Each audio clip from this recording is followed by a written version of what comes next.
शोकप्रशमनम् आयुर्वर्धनमुत्तमम् रश्मिमन्तं समुद्यन्तं देवासुरनमस्कृतं पूजयस्व विवस्वन्तं भास्करं भुवनेश्वरं सर्वदेवात्मको ह्येष तेजस्वी रश्मिभावनः एष देवासुरगणान् लोकान् पाति अवस्थिभिः एष ब्रह्मा च विष्णुश्च शिवस्कन्द प्रजापतिः महेन्द्रोदरदः कालो यमः सोमो ह्यपाम्पतिः पितरो वसवः साध्य यश्विनौ मरुतो मनुः वायुर्वह्नि प्रजा प्राणा ऋतुकर्ता प्रभाकरः आदित्यः सविता सूर्यः खगः पूषा गभस्तिमान् सुवर्णसदृशो भानुः हिरण्यरेता दिवाकरः हरिदश्वः सहस्राक्षिः सप्तशक्तिर्मरीचिमान् तिमिरोन्मदनः शम्भुः स्पष्टा मार्ताण्डांशुमान् हिरण्यगर्भः शिशिरः तपनो भास्करो रविः अग्निगर्भोदिते पुत्रः शङ्खः शिशिरनासनः व्योमनाथस्तमो भेदी ऋग्यजुस्सामपारगः घनवृष्टिरपां मित्रो विन्ध्यवीथिप्लवङ्गमः आतपी मण्डली मृत्युः पिङ्गळः सर्वतापनः कविर्विश्वो महातेज रक्तः सर्वभवोद्भवः नक्षत्रग्रहताराणाम् अधिपो विश्वभावनः तेजसामपि तेजस्वी द्वादशात्मन्नमोऽस्तु ते नमः पूर्वाय गिरये पश्चिमायाद्रये नमः ज्योतिर्गणानां पतये दिनाधिपतये नमः जयाय जयभद्राय हर्यश्वाय नमो नमः नमो नमः सहस्रांशो आदित्याय नमो नमः नमः उग्राय वीराय सारंगाय नमो नमः नमः पद्मप्रबोधाय मार्ताण्डाय नमो नमः ब्रह्मेशानाच्युतेशाय सूर्यायादित्यवच्चसे भास्वते सर्वभक्षाय रौद्राय वपुषे नमः तमोघ्नाय हिमघ्नाय शत्रुघ्नायामितात्मने कृतघ्नघ्नाय देवाय ज्योतिषां पतये नमः सप्तचामीकराभाय वह्नये विश्वकर्मणे नमस्तमो अभिनिघ्नाय रुचये लोकसाक्षिणे नाशयत्येष वैभूतं तदेव सृजति प्रभुः पायत्येष तपत्येष वर्षत्येष गभस्तिभिः येष सुप्तेषु जागर्ति भूतेषु परिनिष्ठितः येष एवाग्निहोत्रं च फलं चैवाग्निहोत्रिणां वेदाश्च कृतवश्चैव क्रतूनां फलमेव च यानि कृत्यानि लोकेषु सर्व एष रविप्रभुः येन मापत्सु वृक्षेषु कान्तारेषु भयेषु च कीर्तयन् पुरुषः कश्चिन् आवसीदति राघव पूजयस्वैनमेकाग्रो देवदेवं जगत्पतिम् एतत्त्रिगुणितं जप्त्वा युद्धेषु विजयिष्यसि अस्मिन् क्षणे महाबाहो रावणं त्वं वदिष्यसि एवमुक्त्वा तदागस्त्यो जगामाचार्यथागतम् एतत् श्रुत्वा महातेजा नष्टशोको भवत्तदा धारयामास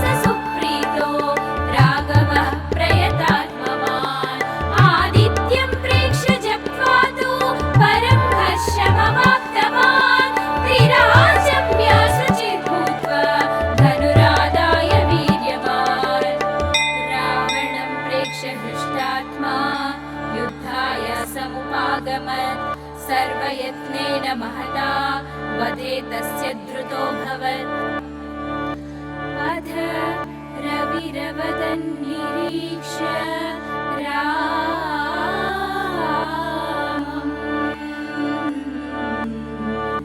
मुदितमनाः परमं प्रहृष्यमाणः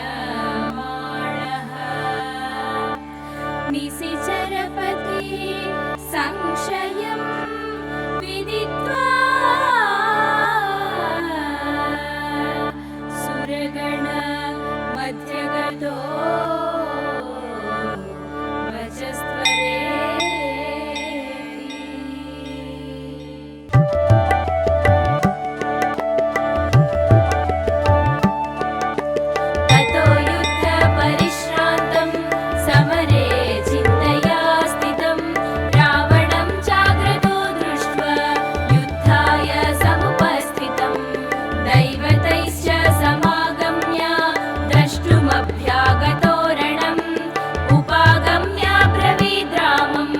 अगस्त्यो भगवान् ऋषिः राम राम महाबाहो शृणु गुह्यं सनातनं येन सर्वान् नरेन् वत्स समरे विजयिष्यसि आदित्य हृदयं पुण्यं सर्वशत्रुविनाशनं जयामहं जपे नित्यम् अक्षय्यं परमं शिवम् सर्वमङ्गलमाङ्गल्यम् सर्वपापप्रणाशनम् चिन्ताशोकप्रशमनम् आयुर्वर्धनमुत्तमम् रश्मिमन्तं समुद्यन्तं देवासुरनमस्कृतं पूजयस्व विवस्वन्तं भास्करं भुवनेश्वरं सर्वदेवात्मको ह्येष तेजस्वी रश्मिभावनः एष देवासुरगणान्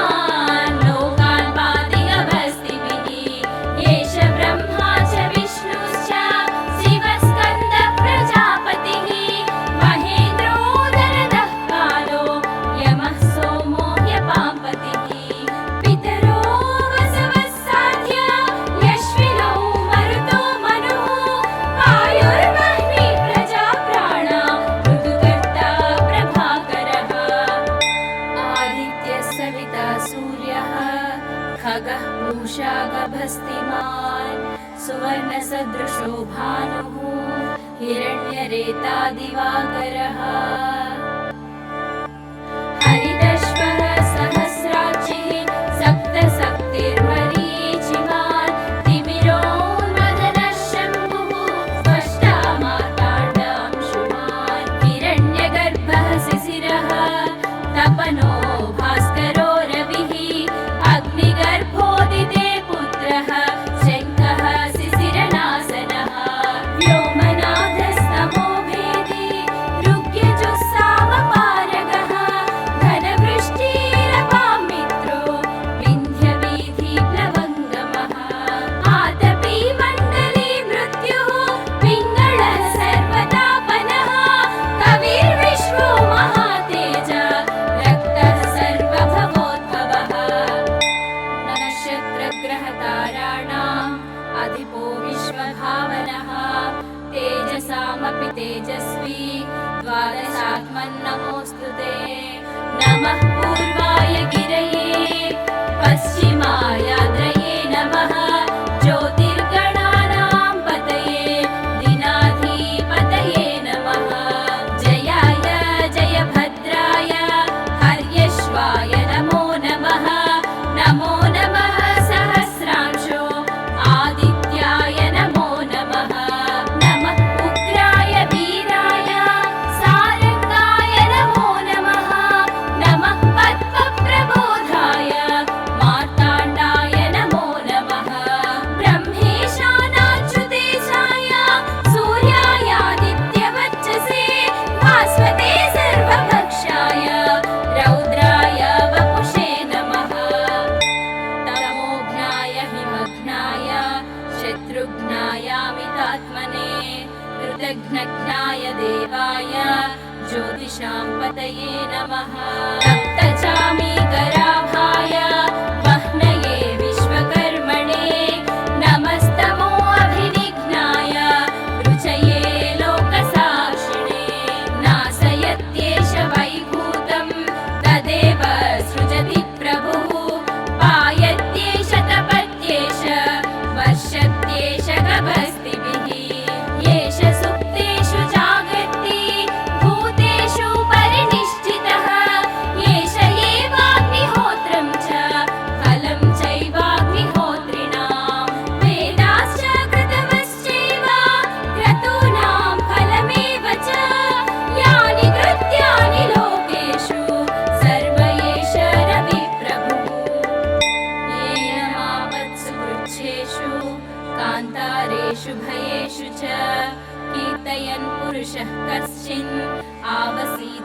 राघव पूजयस्वैनमेकाग्रो देवदेवं जगत्पतिम् एतत् त्रिगुणितं जप्त्वा युद्धेषु विजयिष्यसि अस्मिन् क्षणे महाबाहो रावणं त्वं वदिष्यसि एवमुक्त्वा तदागस्त्यो जगामाचार्यथागतम् एतत् श्रुत्वा महातेजा नष्टशोको भवत्तदा धारयामास सुप्रीतो राघवः प्रयतात्मवान् आदित्यं प्रेक्ष्य जप्त्वा तु परं हर्षमवाप्तवान् त्रिराजम्य शुचिर्भूत्वा धनुरादाय वीर्यवान् रावणं प्रेक्ष्य हृष्टात्मा युद्धाय समुपागमत् सर्वयत्नेन महता वधे तस्य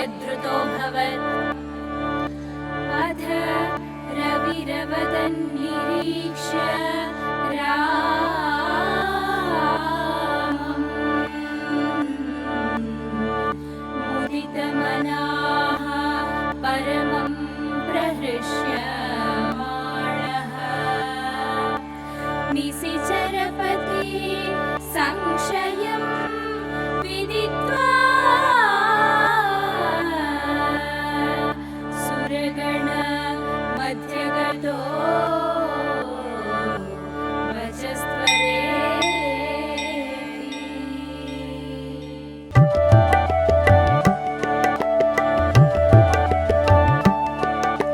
ततो युद्धपरिश्रान्तं समरे चिन्तया स्थितं रावणं चाग्रतो दृष्ट्वा युद्धाय समुपस्थितं दैवतैश्च समागम्य द्रष्टुमभ्यागतो रणम् उपागम्य ब्रवीद्रामम् अगस्त्यो भगवान् ऋषिः राम राम महाबाहो शृणु गुह्यं सनातनं येन सर्वान् नरेन् वत्स समरे विजयिष्यसि आदित्य हृदयं पुण्यं सर्वशत्रुविनाशनं जयामहं जपे नित्यम् अक्षय्यं परमं शिवम् सर्वमङ्गलमाङ्गल्यं सर्वपापप्रणाशनं चिन्ताशोकप्रशमनम् आयुर्वर्धनमुत्तमम्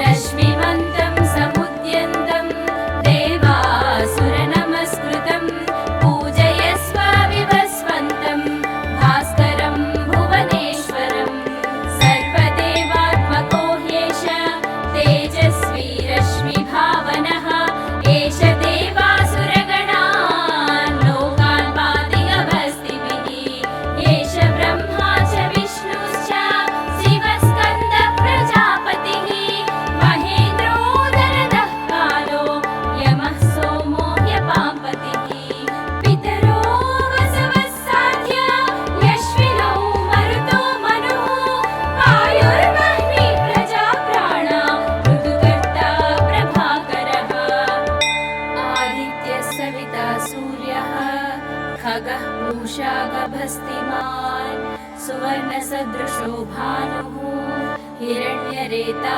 दिवाकरः हरिदश्वः सहस्राक्षिः सप्तशक्तिर्मरीचिमान् तिमिरोन्मदनः शम्भुः स्पष्टा मार्ताण्डांशुमान् हिरण्यगर्भः शिशिरः तपनो भास्करो रविः अग्निगर्भोदिते पुत्रः शङ्खः शिशिरनाशनः व्योमनाथस्तमो भेदी ऋग्यजुस्सामपारगः घनवृष्टिरपां मित्रो विन्ध्यवीथिप्लवङ्गमः आतपी मण्डली मृत्युः पिङ्गळः सर्वतापनः कविर्विश्वो महातेज रक्तः सर्वभवोद्भवः नक्षत्रग्रहताराणाम् अधिपो विश्वभावनः तेजसामपि तेजस्वी द्वादशात्मन्नमोऽस्तु ते नमः पूर्वाय गिरये पश्चिमायाद्रये नमः ज्योतिर्गणानां पतये दिना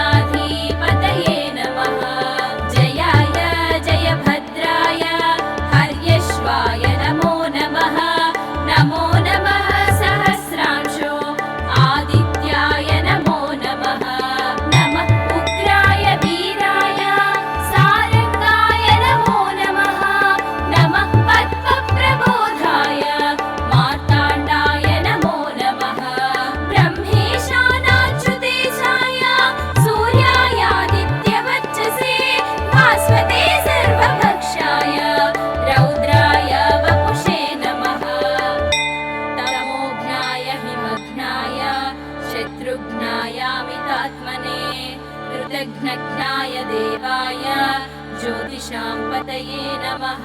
सप्तचामीकराभाय वह्नये विश्वकर्मणे नमस्तमो अभिविघ्नाय रुचये लोकसाक्षिणे।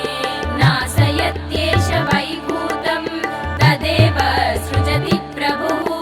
पायत्येष तपत्येष वर्षत्येष गभस्तिभिः। येष सुप्तेषु जागर्ति भूतेषु परिनिष्ठितः। येष एवाग्निहोत्रं च फलं चैवाग्निहोत्रिणां। वेदाश्च कृतवश्चैव क्रतूनां फलमेव च। यानि कृत्यानि लोकेषु सर्व एष रविप्रभुः।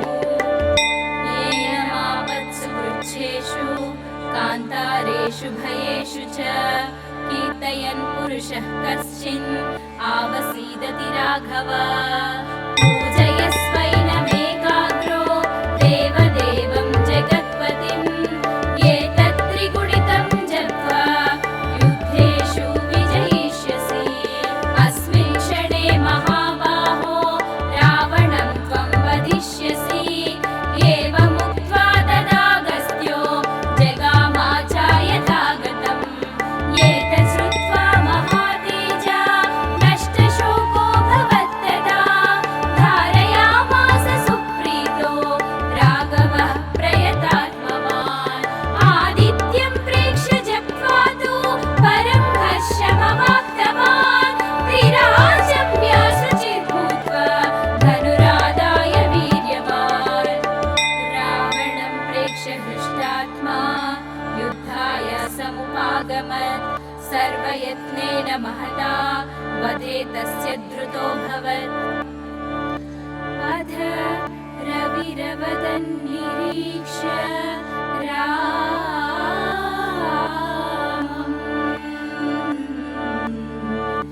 मुदितमनाः परमं प्रहृष्यमाणः। निशिचरपति संशयं विदित्वा सुरगण मध्यगतो वचस्त्वरेति।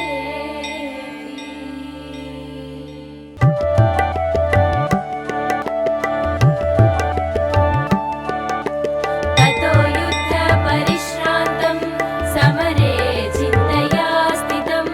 रावणं चाग्रतो दृष्ट्वा युद्धाय समुपस्थितं। दैवतैश्च समागम्य द्रष्टुमभ्यागतो रणम्। उपागम्य ब्रवीद् रामम् अगस्त्यो भगवान् ऋषिः। राम राम महाबाहो शृणु गुह्यं सनातनम्। येन सर्वान् नरेन् वत्स समरे विजयिष्यसि। आदित्य हृदयं पुण्यं सर्वशत्रुविनाशनम्। जयामहं जपे नित्यम् अक्षय्यं परमं शिवम्। सर्वमङ्गलमाङ्गल्यं सर्वपापप्रणाशनं। चिन्ताशोकप्रशमनम् आयुर्वर्धनमुत्तमम्। रश्मिमन्तं समुद्यन्तं देवासुरनमस्कृतं। पूजयस्व विवस्वन्तं भास्करं भुवनेश्वरं। सर्वदेवात्मको ह्येष तेजस्वी रश्मिभावनः। एष देवासुरगणान् लोकान् पाति अवस्थिभिः। एष ब्रह्मा च विष्णुश्च शिवस्कन्दः प्रजापतिः। महेन्द्रोदरदः कालो यमः सोमो ह्यपाम्पतिः। पितरो वसवः साध्य यश्विनौ मरुतो मनुः। वायुर्वह्निः प्रजा प्राणा ऋतुकर्ता प्रभाकरः। आदित्यः सविता सूर्यः खगः पूषा गभस्तिमान्। सुवर्णसदृशो भानुः हिरण्यरेता दिवाकरः। हरिदश्वः सहस्राक्षिः सप्तशक्तिर्मरीचिमान्। तिमिरोन्मदनः शम्भुः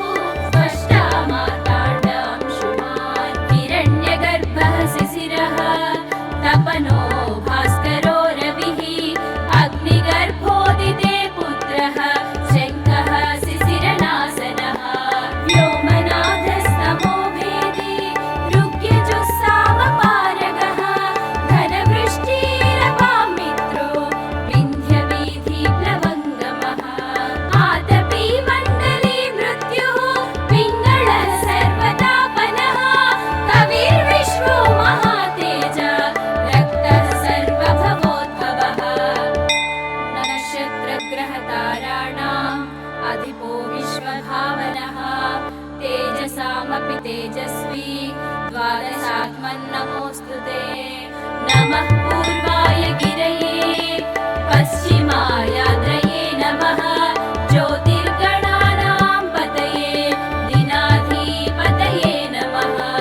जयाय जयभद्राय हर्यश्वाय नमो नमः। नमो नमः सहस्रांशो आदित्याय नमो नमः। नमः उग्राय वीराय सारंगाय नमो नमः। नमः पद्मप्रबोधाय मार्ताण्डाय नमो नमः। ब्रह्मेशानाच्युतेशाय सूर्यायादित्यवच्चसे भास्वते सर्वभक्षाय रौद्राय वपुषे नमः।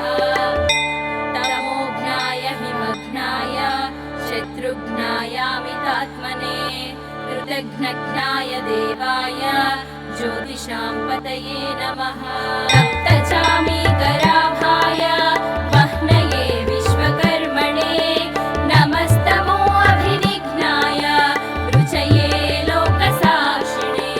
नाशयत्येष वैभूतं तदेव सृजति प्रभुः पायत्येष तपत्येष वर्षत्येष गभस्तिभिः।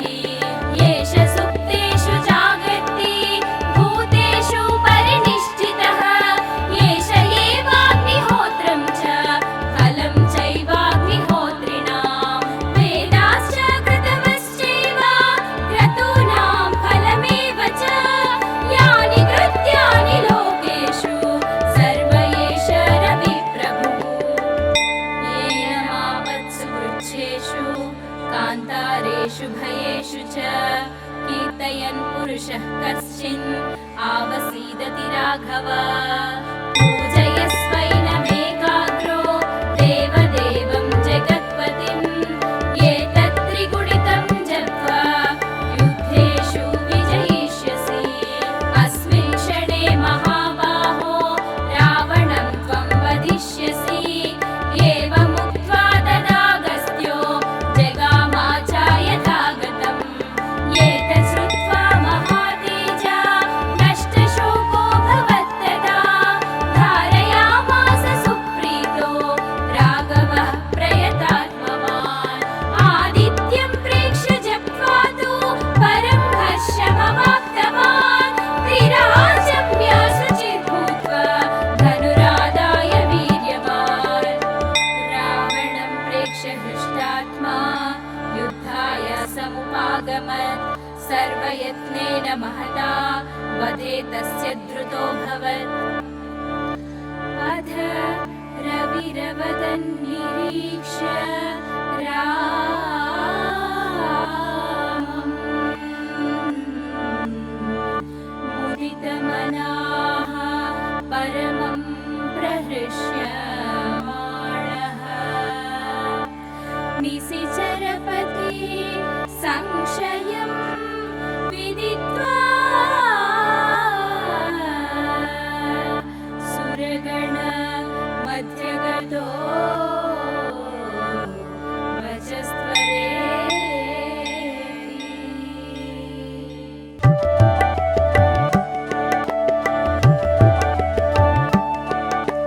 ततो युद्धपरिश्रान्तं समरे चिन्तया स्थितं। रावणं चाग्रतो दृष्ट्वा युद्धाय समुपस्थितं। दैवतैश्च समागम्य द्रष्टुमभ्यागतो रणम्। उपागम्य ब्रवीद्रामम् अगस्त्यो भगवान् ऋषिः। राम राम महाबाहो शृणु गुह्यं सनातनं। येन सर्वान् नरेन् वत्स समरे विजयिष्यसि। आदित्य हृदयं पुण्यं सर्वशत्रुविनाशनं। जयामहं जपे नित्यम् अक्षय्यं परमं शिवम्।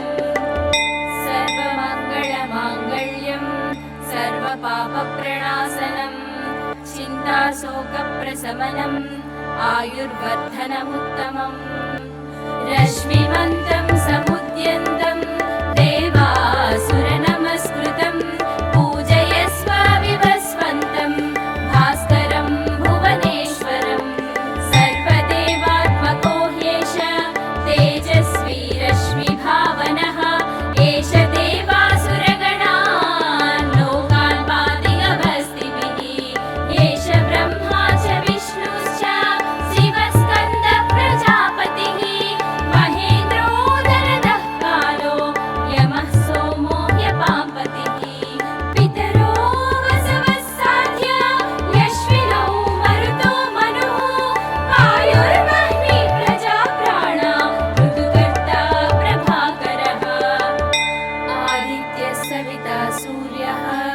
खगः पूषा गभस्तिमान् सुवर्णसदृशो भानुः हिरण्यरेता दिवाकरः हरिदश्वः सहस्राक्षिः सप्तशक्तिर्मरीचिमान् तिमिरोन्मदनः शम्भुः त्वष्टा मार्ताण्डांशुमान् हिरण्यगर्भः शिशिरः तपनो भास्करो रविः अग्निगर्भोदिते पुत्रः शङ्खः शिशिरनासनः व्योमनाथस्तमो भेदी ऋग्यजुस्सामपारगः घनवृष्टिरपां मित्रो विन्ध्यवीथिप्लवङ्गमः आतपी मण्डली मृत्युः पिङ्गळः सर्वतापनः कविर्विश्वो महातेज रक्तः सर्वभवोद्भवः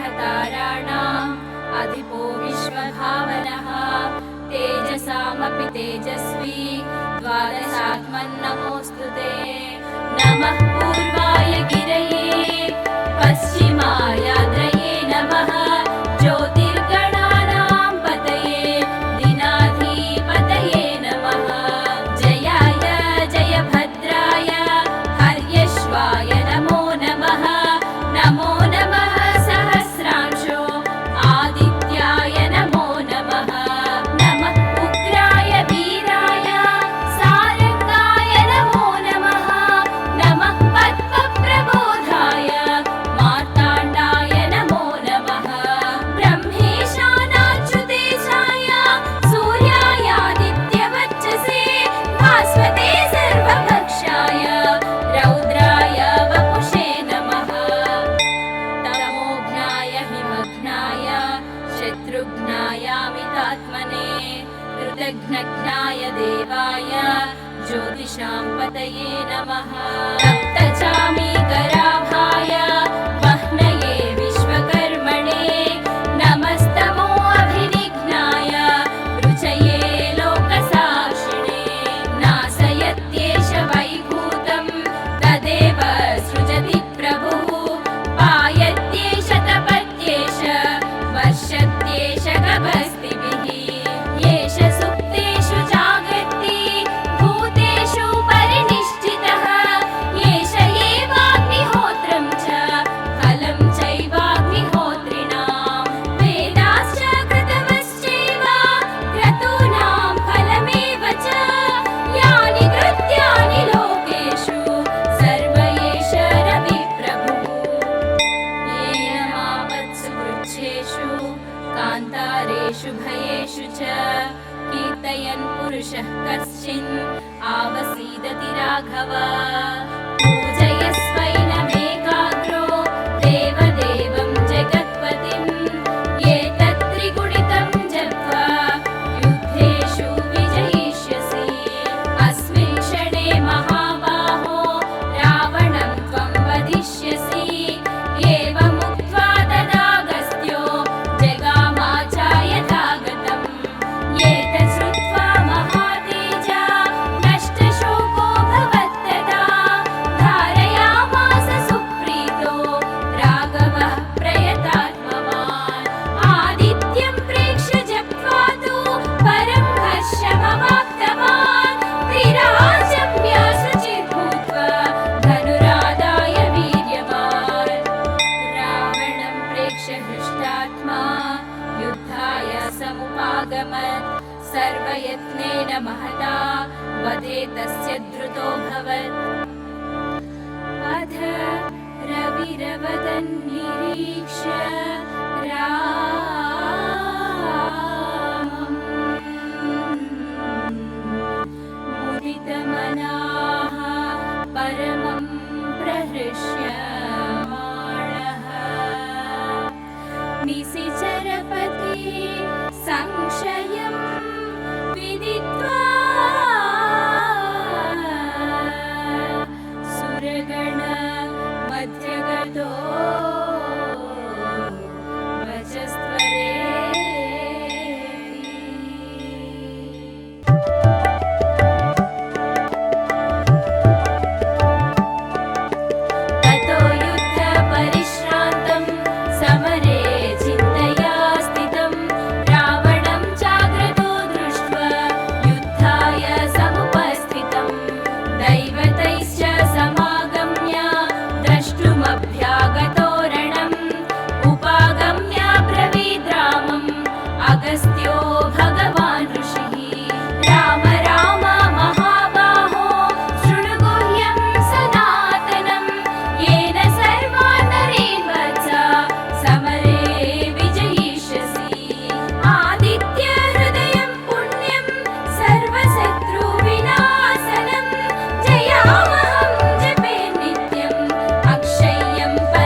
चिन्ताशोकप्रशमनम् आयुर्वर्धनमुत्तमम् रश्मिमन्तं समुद्यन्तं देवासुरनमस्कृतं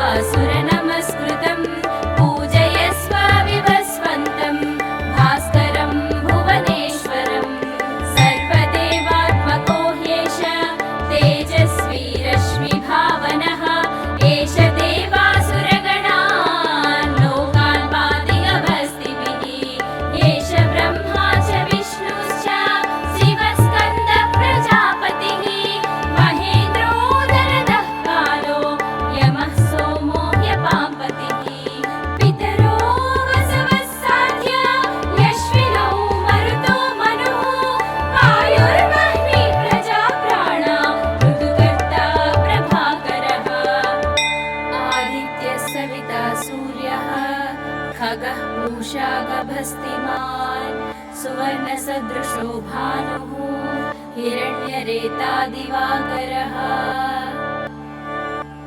हरिदश्वः सहस्राक्षिः सप्तशक्तिर्मरीचिमान् तिमिरोन्मदनः शम्भुः स्पष्टा मार्ताण्डांशुमान् हिरण्यगर्भः शिशिरः तपनो भास्करो रविः अग्निगर्भोदिते पुत्रः शङ्खः शिशिरनाशनः व्योमनाथस्तमो भेदी ऋग्यजुस्सामपारगः घनवृष्टिरपां मित्रो विन्ध्यवीथिप्लवङ्गमः आतपी मण्डली मृत्युः पिङ्गळः सर्वतापनः कविर्विश्वो महातेज रक्तः सर्वभवोद्भवः नक्षत्रग्रहताराणाम् अधिपो विश्वभावनः तेजसामपि तेजस्वी द्वादशात्मन्नमोऽस्तु ते नमः पूर्वाय गिरये पश्चिमायाद्रये नमः ज्योतिर्गणानां पतये दिनाधिपतये नमः जयाय जयभद्राय हर्यश्वाय नमो नमः नमो नमः सहस्रांशो आदित्याय नमो नमः नमः उग्राय वीराय सारंगाय नमो नमः नमः पद्मप्रबोधाय मार्ताण्डाय नमो नमः ब्रह्मेशानाच्युतेशाय सूर्यायादित्यवच्चसे भास्वते सर्वभक्षाय रौद्राय वपुषे नमः तमोघ्नाय हिमघ्नाय शत्रुघ्नायामितात्मने कृतघ्नघ्नाय देवाय ज्योतिषां पतये नमः सप्तचामीकराभाय वह्नये विश्वकर्मणे नमस्तमो अभिनिघ्नाय रुचये लोकसाक्षिणे नाशयत्येष वैभूतं तदेव सृजति प्रभुः पायत्येष तपत्येष वर्षत्येष गभस्तिभिः येष सुप्तेषु जागर्ति भूतेषु परिनिष्ठितः येष एवाग्निहोत्रं च फलं चैवाग्निहोत्रिणां वेदाश्च कृतवश्चैव क्रतूनां फलमेव च यानि कृत्यानि लोकेषु सर्व एष रविप्रभुः येन मापत्सु वृक्षेषु कान्तारेषु भयेषु च कीर्तयन् पुरुषः कश्चिन् आवसीदति राघव पूजयस्वैनमेकाग्रो देवदेवं जगत्पतिम् एतत्त्रिगुणितं जप्त्वा युद्धेषु विजयिष्यसि अस्मिन् क्षणे महाबाहो रावणं त्वं वधिष्यसि एवमुक्त्वा तदागस्त्यो जगामाचार्यथागतम् एतत् श्रुत्वा महातेजा नष्टशोको भवत्तदा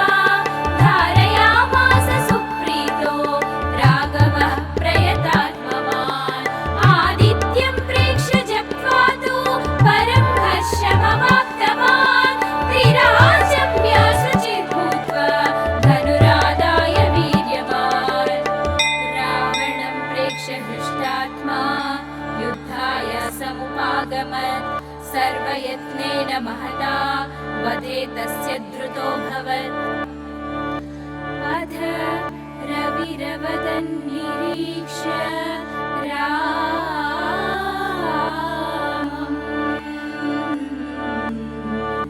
मुदितमनाः परमं प्रहृष्यमाणः निशिचरपति संशयं विदित्वा सुरगण मध्यगतो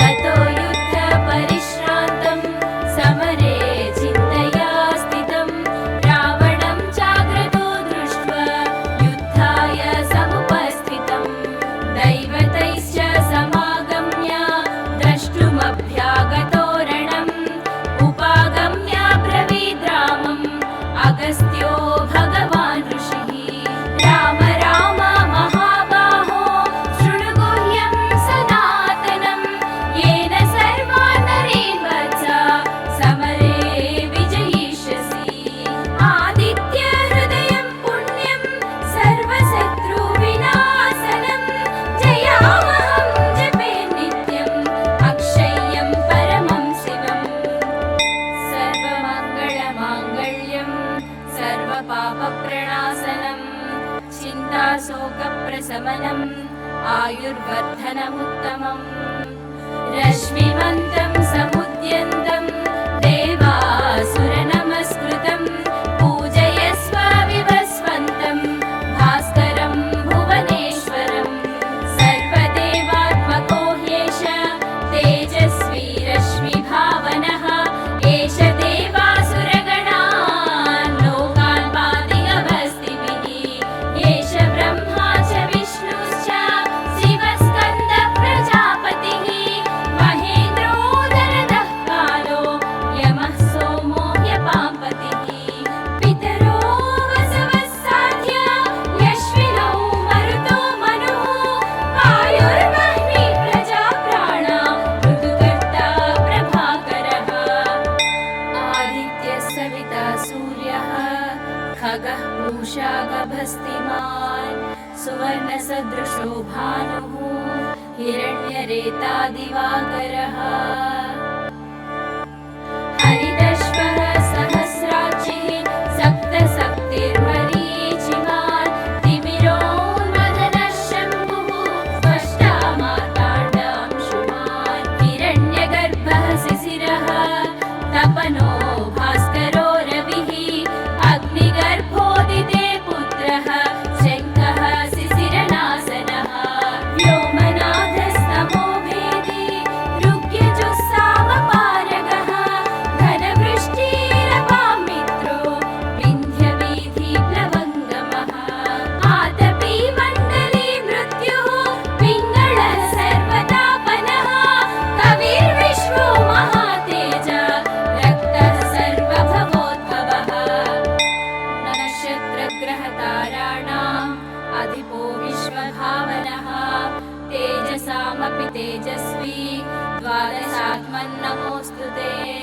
नमः पूर्वाय गिरये पश्चिमायाद्रये नमः ज्योतिर्गणानां पतये दिनाधिपतये नमः जयाय जयभद्राय हर्यश्वाय नमो नमः नमो नमः सहस्रांशो आदित्याय नमो नमः नमः उग्राय वीराय सारंगाय नमो नमः नमः पद्मप्रबोधाय मार्ताण्डाय नमो नमः ब्रह्मेशानाच्युतेशाय सूर्यायादित्यवच्चसे भास्वते सर्वभक्षाय रौद्राय वपुषे नमः तमोघ्नाय हिमघ्नाय शत्रुघ्नायामितात्मने कृतघ्नघ्नाय देवाय ज्योतिषां पतये नमः रक्तचामीकराभाय वह्नये विश्वकर्मणे